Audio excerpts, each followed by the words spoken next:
While only God can make a tree, ingenious man has invented the axe, the saw, and now the bulldozer. He makes concrete and steel and creates housing developments, apartments, office buildings, highways. In the process, man changes the face of the earth. With great speed, he builds artificial surroundings and so destroys his natural environment.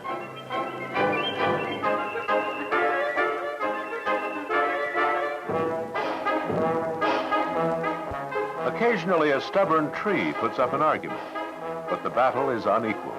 The bulldozer always wins.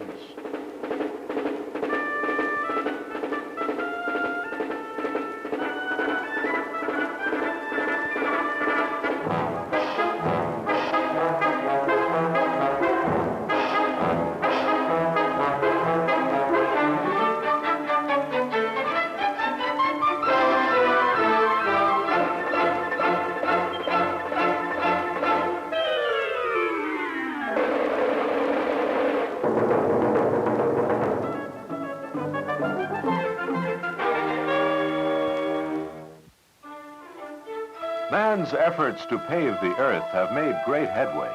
8 million people live in New York City. Unless you include the suburbs, New York and northeastern New Jersey have 15 million people.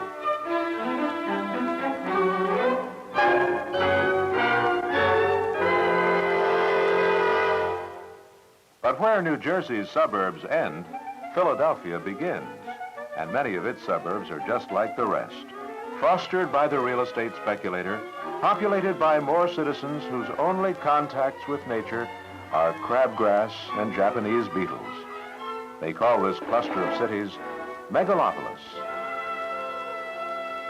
Next stop, Baltimore. This extraordinary supercity extends from Boston to Washington, has less than 2% of America's land, 37 million residents. These are the richest, best educated, best housed, best serviced people in the world. This is a new type of civilization where the farm disappears and the city attempts to satisfy every human wish. But much of the pleasantness is gone. The wood thrush, the chipmunk, the wild azalea are no longer a part of everyday life. Suburbia, the comfort of your own home, close enough and yet far enough away from the central city or the industrial complex.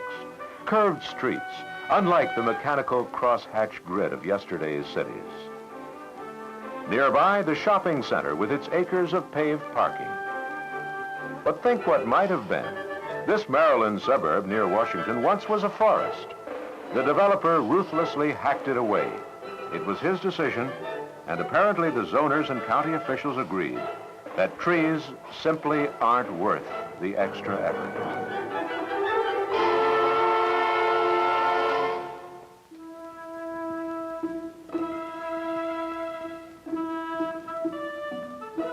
However, here a developer has a different attack.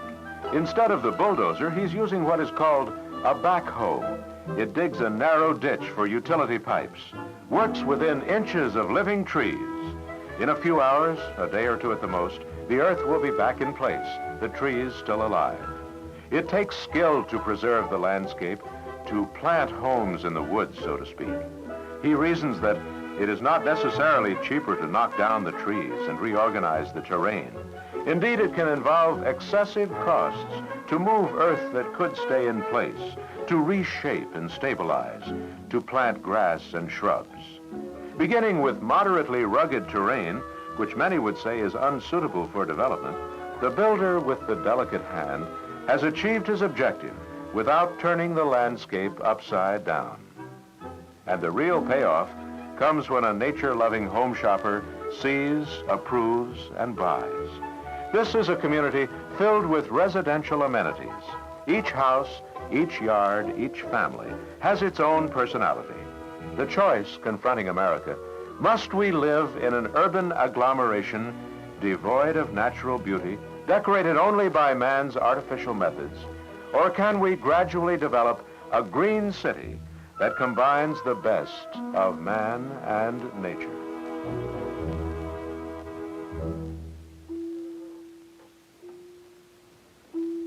But the developer of homes and his eager clients are not alone to blame. Let's start at the top with our federal government. The Lincoln Memorial graces Washington's famous mall. But the view from the top of the Washington Monument reveals some lesser edifices. Tempos, they're called. Temporary buildings left over from World Wars I and II. They've been plunked right in the middle of some of America's most cherished parkland. Once there, they're next to impossible to uproot. Whether it is in Washington with the gigantic federal government or in Peoria, an open park is an invitation for invasion by the builder. And if the thing he wants to build can be made to appear in the public interest, it is hard to resist.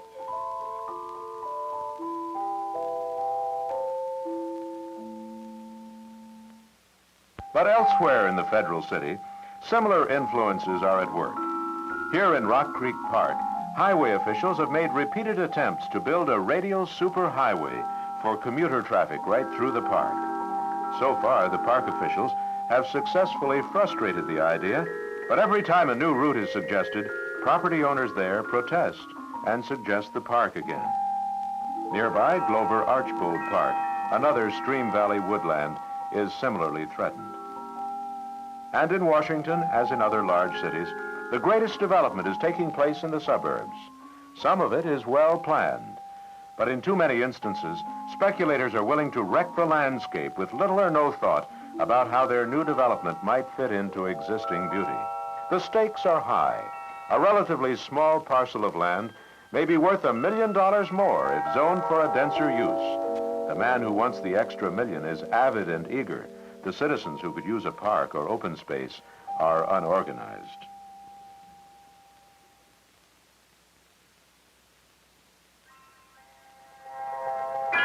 When nature's beauty has been ravaged, there's no rebuilding it. This could have been a park or playground, protected under a permanent conservation easement, saved as a rugged beauty spot in a homeowner's yard, or as part of an apartment development, or any of 100 other uses. But nature's franchise here was revoked on the basis of economic gain, not a deliberate consideration of the best land use and the public interest.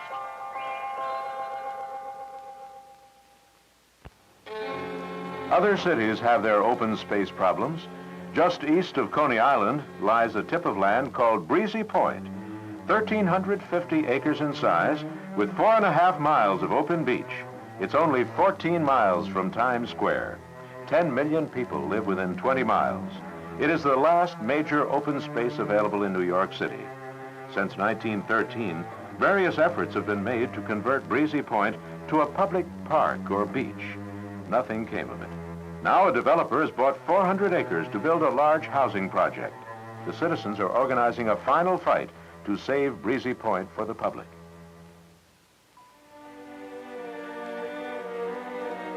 Save the dunes is the slogan along Lake Michigan these days.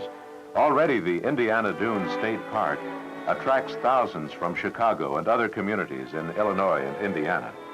But look forward to the year 2000, as the recreation planners do, and you see need for more available shoreline. The Outdoor Recreation Resources Review Commission points out that most public recreation lands are located where people aren't, and suggests that additional natural recreational areas be preserved near big cities. In addition, the commission reported to Congress that a major portion of outdoor recreation is associated with water areas, and swimming is one of the most popular sports. So it is quite natural that Chicago area folks are interested in what is called the Battle of the Dunes. This is the proposed Indiana Dunes National Lakeshore, 5.5 miles of Lake Michigan shoreline, backed up by 9,000 acres of woodland, marshes, and gigantic sand dunes that actually wander slowly here and there. However, there's a raging controversy over developing the dunes. Conservationists want a national preserve for recreation and protection of the duneland's unique features of scenic and scientific interest for future generations. But industrialists want a harbor for deep draft shipping, and already several steel companies have bought most of the available land and plan to build steel mills. And many people in the area envision new cities, new jobs, new wealth, a broader tax base. Conservationists maintain there are other suitable harbor sites nearby, and thus Indiana could have its park and its steel mills too. This is a classic controversy, pitting recreation and conservation against what some would call progress. Who will prevail? Will the dunes become an industrial park for the benefit of a few, or a national park for the benefit of all?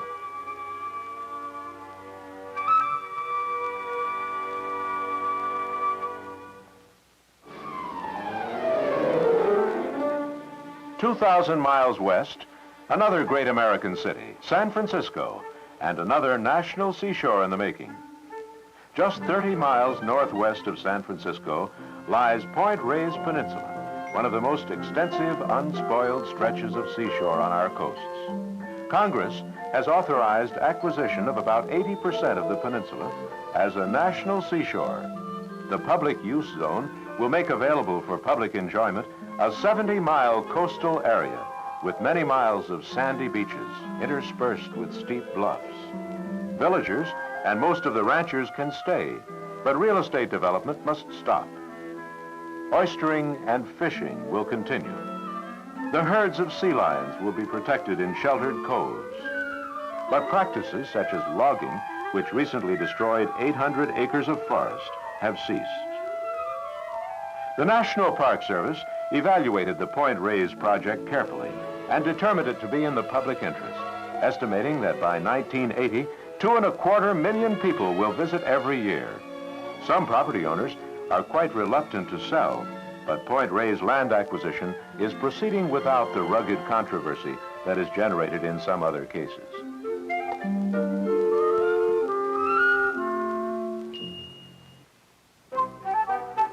"25 miles west of St. Louis lies a 3,000-acre forest preserve called Rockwoods Reservation. Here, students encounter a new educational experience as they climb a fire tower. Using the out-of-doors as a laboratory for natural resource studies is on the increase in America today. The teaching ranges from elementary school level to university graduate courses. In this case, the cooperating schools of the St. Louis Suburban District and the Missouri Conservation Commission arrange these trips and devise a day's study of forest management, land surveys, soil conservation, and forest fire control, all best mastered on the spot. With field trips as an important supplement to classroom work, certain teaching in and for the out-of-doors is now permanently rooted in the field of education. Everyone learns best by direct experience, but particularly today's city child. Often he's been deprived of direct contact with the land, has become a spectator of nature instead of a participant. And so he particularly benefits from these organized and purposeful excursions into nature's own country.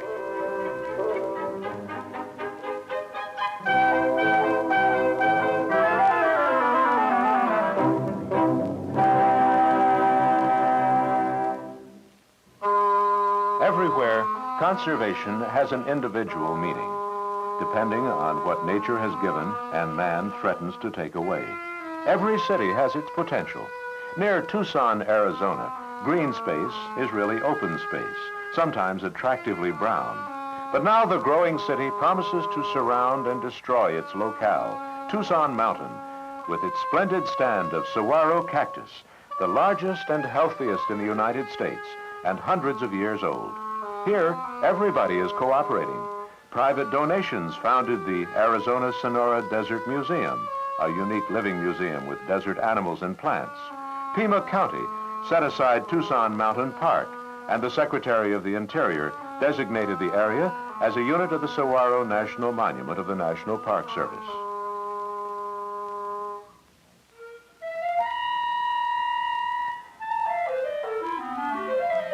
In Los Angeles, there's a new term to describe some of today's burgeoning suburbs.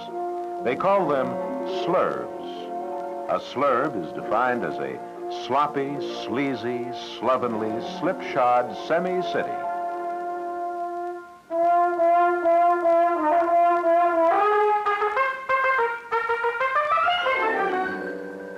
Every day, California is richer by 1,500 people.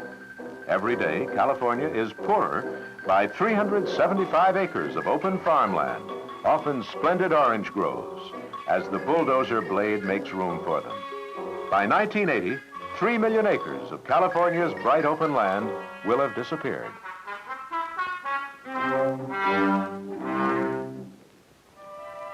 But in many urban areas, there are diligent men at work, the professional planners. Let's look in on the district supervised by the Maryland National Capital Park and Planning Commission, which includes most of the Maryland suburbs of Washington. This man is a park planner, working to acquire and develop land for public use. He has too little money, and so has devised ingenious methods of land acquisition. He has arranged with an apartment developer to contribute a relatively large area for a park. He has cooperated with the state of Maryland to create a state park along the Patuxent River. He has bought a large tract on the installment plan. But this is all raw land.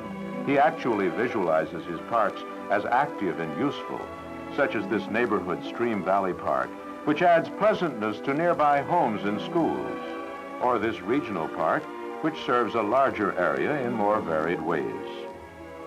But his latest resource has come to him thanks to Uncle Sam. The federal government's new Green Spaces activity offers federal aid funds to assist states and local public bodies in acquiring predominantly undeveloped land for permanent open space use. All he has to do is make out a somewhat comprehensive application to justify his request to the Urban Renewal Administration of the Housing and Home Finance Agency and raise the local funds to match. At the moment, he has just received $2 million in federal money to go with his nearly $5 million to acquire an additional 4,000 acres of parkland. And then there is the community planner, who has a broader role but an equally significant effect. He has just supervised his staff report on wedges and corridors based on the year 2000 plan for the nation's capital. He visualizes a new urban form, a new pattern of development, which blends people and geography ingeniously. His radial corridor plan guides spokes of humanity out into the country. Between these corridor cities lie wedges of green space for recreation or farming. His plan contemplates no destructive urban sprawl, no excessive concentrations of population, just a reasonable balance between people and space. He is optimistic that these new techniques can solve today's baffling problems. But all of this technical excellence goes for naught if the public and the lawmakers don't understand and support these new concepts. Across the river in Virginia, planners predict that all of Fairfax County will have been eaten up by urban sprawl in the next 20 years. This committee of citizens is worried about it. They got together and formed the J.E.B. Stuart Park Advisory Committee, and here busy themselves with plans for their community park. So far, they've kept out an over-anxious bulldozer and hastened park officials in acquiring the land. And future activities involve planning for tennis courts, hiking paths and picnic facilities, preservation of woods and the small stream that flows through it. This is the most important influence abroad in America in the green spaces movement, the interested and active citizen.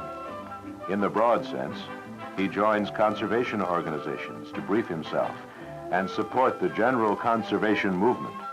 Locally, he participates in his Citizens Association and other action groups. And then, too, he votes, in some cases approving bond issues, in others, selecting officials whose policies he prefers. And he makes personal contact with official agencies, which may otherwise bog down because of lack of adequate support. Protecting nature, preventing untidy, unjustified overdevelopment. This is the citizens' fight. Sometimes it seems that man is his own worst enemy. His personal eagerness for the new and the convenient, coupled with the profit motive, often obliterates more basic considerations, produces a churning, disoriented activity. The builder who hacks up the landscape, disregarding the basic elements of conservation, isn't really the villain. His activities could be channeled slightly differently, and he could become the hero and still make a profit. No, the villain is the citizenry, which doesn't notice, doesn't act, doesn't care. The despoilment of nature is everywhere to be seen. Here, soil conservation specialists look sadly at a lake filled with silt because their advice was not heeded. Whether the problem is erosion, water or air pollution, dust, urban blight, excessive concentrations of population, or whatever, the sensitive soul can notice not only the overt problems, but the gentle deficiencies. That green city we're dreaming about is a multitude of things, each appropriate in its place. A park, an unspoiled forest, a natural stream valley, a buffer strip between apartments, a beautiful lawn, even the tiny area between a gutter and a sidewalk. Big or little, each part adds up to a more delightful total impression of the place where you live. Over 100 years ago, Henry David Thoreau commented wryly, "If a man walks in the woods for love of them for half his days, he is esteemed a loafer. But if he spends his whole day as a speculator, shearing off those woods, he is esteemed industrious and enterprising, making earth bald before its time." Each town, he said, should have a park, or rather a primitive forest, where a stick should never be cut for fuel, a common possession forever.